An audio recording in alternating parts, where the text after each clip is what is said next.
What's up, y'all? This is Bud Elliott from Nation Recruiting here at the Nike campus for the opening of the premier recruiting event in the country. We just finished up watching the defensive linemen battle the offensive linemen, and now I want to talk to you about the best defensive lineman that we saw today. Leading it off and winner of the Defensive Lineman Award, pretty surprisingly actually, was Chad Thomas out of Miami's Booker T High School. Chad's a guy who steadily improved his game since his sophomore season. Was always kind of a string bean, 6'6", 215, 220 pounds. Now really coming into his own, understanding how to use his body, convert speed to power.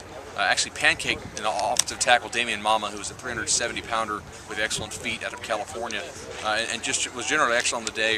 Used his speed rush, but also used the power, which is something that we really hadn't seen from his game, and brought an attitude. And it was just fun to watch Chad kind of grow up out here and understand how to use his body and really take his game to the next level. You have to think maybe all the great players around him helped him to raise his game to a spot where perhaps he didn't even think he could go. Next was Joe Henderson, and I have to say this kind of with an asterisk. Henderson had a lot of reps against Cameron Robinson, the offensive tackle out here, who could probably start for a lot of really good colleges right now, even without a senior year. So given that, you have to kind of evaluate what he did against the other players. And when he was against non-Cam Robinson offensive tackles, he was excellent. Used leverage, bent well, really kind of ran the arc there. Very impressed with Joe Henderson. Tennessee has an excellent commitment here out of the Ohio area. Who else now? Sean Hand, the #1 player in the country. Hand was not as dominant as I expected him to be out here. I've seen him actually perform better at some other camps. Maybe he wasn't feeling well, maybe he just was facing better competition out here. But still showed a decent burst for his size, a variety of pass rushing moves, and is certainly still an excellent prospect. Now on defensive tackles, two guys really stood out to me.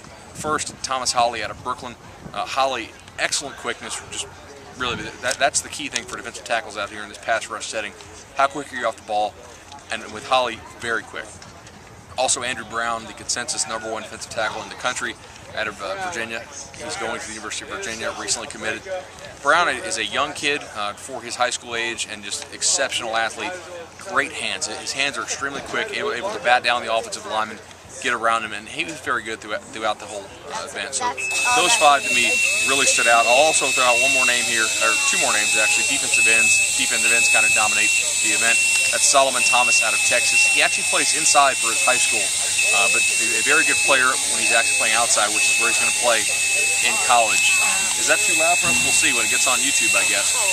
Thomas showed a nice burst. And then Gerald Willis III, a guy with great competitiveness out of Louisiana. I saw him in Atlanta, liked him then. He actually tweaked his knee ever so slightly at the end of the event, so he didn't get to go in the final round, but had a very nice week so far, or altogether. And for Nation Recruiting, this is Bud Elliott talking defensive line.